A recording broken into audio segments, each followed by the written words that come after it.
नमस्कार मित्रों, एक बार फिर से आप सभी का स्वागत है हमारे इस चैनल में। आज के इस वीडियो में टीजीटी और पीजीटी चित्रकला की तैयारी के लिए प्रैक्टिस सेट हल करेंगे और इस प्रैक्टिस सेट में आपको 25 प्रश्न मिलेंगे।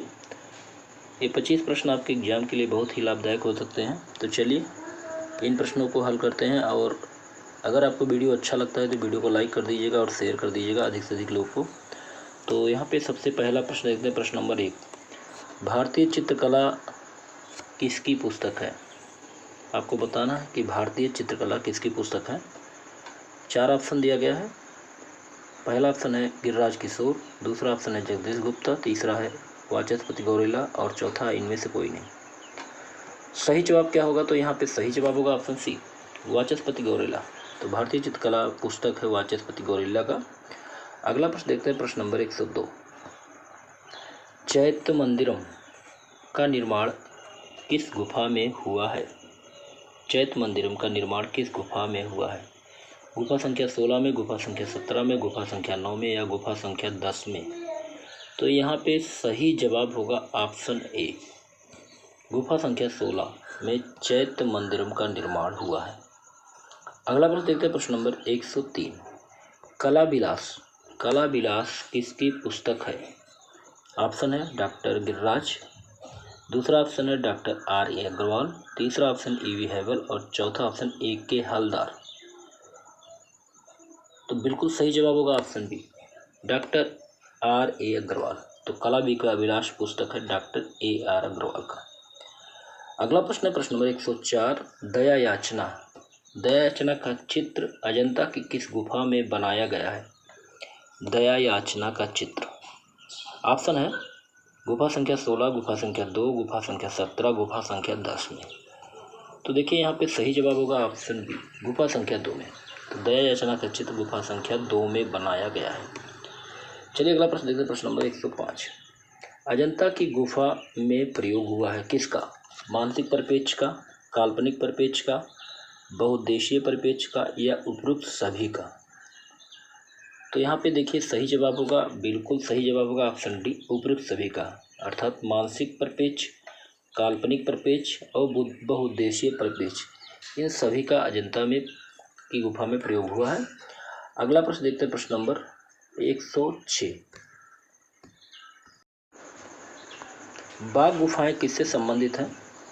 ऑप्शन है हीनयान संप्रदाय से, महायान संप्रदाय से, ए और बी दोनों से, केवल बी से। तो बाघ की गुफाएं जो हैं वो महायान संप्रदाय से संबंधित हैं। तो यहाँ पे ऑप्शन डी सही होगा, केवल बी, महायान संप्रदाय। चलिए अगला प्रश्न देखते हैं। प्रश्न नंबर 107, केले के वृक्ष का अंकन किस गुफा में हुआ है? बादामी, बाघ, सिंतलवासल, अजंता। तो बताइए केले के वृक्ष का अंकन किस गुफा में हुआ है? बादामी में, बाघ में, सिंतलवासल में, अजंता में? सही जवाब होगा ऑप्शन बी, बाघ की गुफा में। तो केले के वृक्ष का अंकन बाघ की गुफा में हुआ है। चलिए अगला प्रश्न देखते हैं। प्रश्न नंबर 108, बादामी गुफा का निर्माण किस वंश के शासकों ने करवाया था? गुप्त वंश के, पल्लव वंश के, सातवाहन वंश के या चालुक्य वंश के? तो यहाँ पे सही जवाब होगा ऑप्शन डी, चालुक्य वंश। तो बादामी गुफा के निर्माण का श्रेय चालुक्य वंश के शासकों को जाता है। ऑप्शन डी यहाँ पे सही होगा। चलिए अगला देखते हैं। प्रश्न नंबर 9, सिंगरिया गुफाएं किस शताब्दी में निर्मित हैं? सिंगरिया की गुफाएं जो कि श्रीलंका में है। ऑप्शन है 5वीं, दूसरी, 6वीं, तीसरी। सही जवाब यहाँ पे होगा ऑप्शन ए, 5वीं शताब्दी। तो सिंगरिया की गुफाएं 5वीं शताब्दी में निर्मित हैं। चलिए अगला प्रश्न देखते हैं। प्रश्न नंबर 110,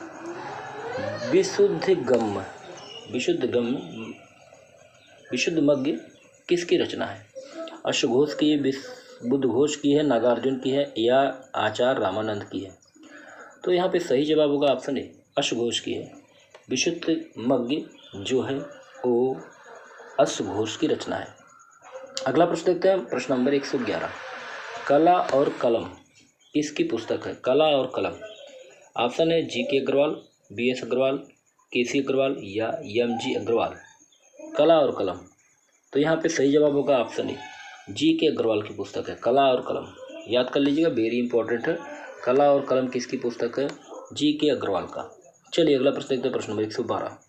सिगरिया गुफा का जीर्णोद्धार किसके निर्देशन में शुरू की गई? सिगरिया गुफा का जीर्णोद्धार किसके निर्देशन में शुरू किया गया? ऑप्शन है H.C. पावेल, ए मूरे, मेजर फोर्स या ल्यूडवर्ड। तो यहाँ पे सही जवाब होगा ऑप्शन ए H.C. पावेल। ठीक है, चलिए अगला देखते हैं प्रश्न नंबर 113। पल्लवकालीन कला का सर्वश्रेष्ठ नमूना है? बाघ, अजंता, सिंगरिया या सिंतलवासल। पल्लवकालीन कला का सर्वश्रेष्ठ नमूना है, तो यहाँ पे सही जवाब होगा ऑप्शन डी सिंतलवासल। चलिए अगला प्रश्न देखते हैं, प्रश्न नंबर 114। कमल वन का आलेख, कमल वन का आलेख किस गुफा में मिलता है? कमल वन का आलेख किस गुफा में मिलता है? बाघ की गुफा में, अजंता की गुफा में, सिंगरिया की गुफा में या सिंतलवासल की गुफा में? तो बिल्कुल सही जवाब ऑप्शन डी होगा, सिंतलवासल की गुफा में। अगला प्रश्न देखते हैं, प्रश्न नंबर 115। इनमें से कौन सी गुफा जैन धर्म से संबंधित है? आपको बताना है कौन सी गुफा जैन धर्म से संबंधित है। ऑप्शन है सिंतलवासल, एलोरा, केवल बी, उपरोक्त सभी। तो यहाँ पे बिल्कुल सही जवाब होगा ऑप्शन डी, उपरोक्त सभी, सिंतलवासल, एलोरा। ठीक है, चलिए अगला प्रश्न देखते हैं, प्रश्न नंबर 115 के बाद 116। यहाँ पर पूछा गया एलोरा की कौन सी गुफा रावण की खाई के नाम से जानी जाती है? एलोरा की कौन सी गुफा रावण की खाई के नाम से जानी जाती है? गुफा संख्या 14, गुफा संख्या 15, गुफा संख्या 16, गुफा संख्या 21। बिल्कुल सही जवाब होगा ऑप्शन ए, गुफा संख्या 14। तो गुफा संख्या 14 एलोरा की रावण की खाई गुफा के नाम से जानी जाती है। अगला प्रश्न है प्रश्न नंबर 117। इसमें पूछा गया है सरोवर में कमल नामक चित्र किस गुफा में चित्रित है? सरोवर में कमल।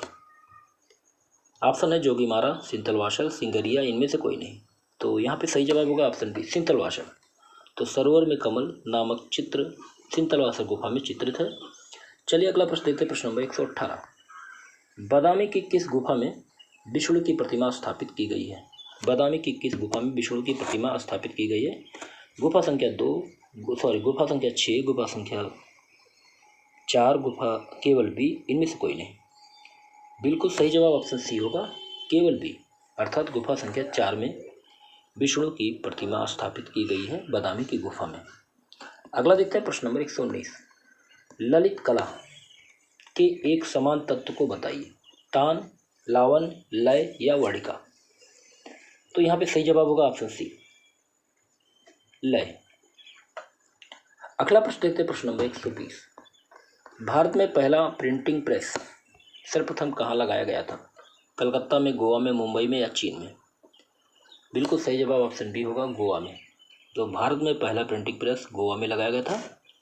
अगला प्रश्न देखते हैं, प्रश्न नंबर 121। प्रसिद्ध मूर्तिकार कौन है? इनमें से बताना है प्रसिद्ध मूर्तिकार कौन है? राजा रवि वर्मा, लक्ष्मण पे, श्रीधर महापात्र या नित्यानंद। सही जवाब ऑप्शन सी होगा, श्रीधर महापात्र। तो प्रसिद्ध मूर्तिकार श्रीधर महापात्र है। अगला प्रश्न देखते हैं, प्रश्न नंबर 122। ट्रम्प ऑफ लेबर किसकी रचना है? डी.पी. राय चौधरी की है, धनराज भगत की है, अनंत जोशी की है या जयराम पटेल की है? ऑप्शन ए सही होगा, डी.पी. राय चौधरी की है ट्रम्प ऑफ लेबर। अगला प्रश्न देखते हैं, प्रश्न नंबर 123।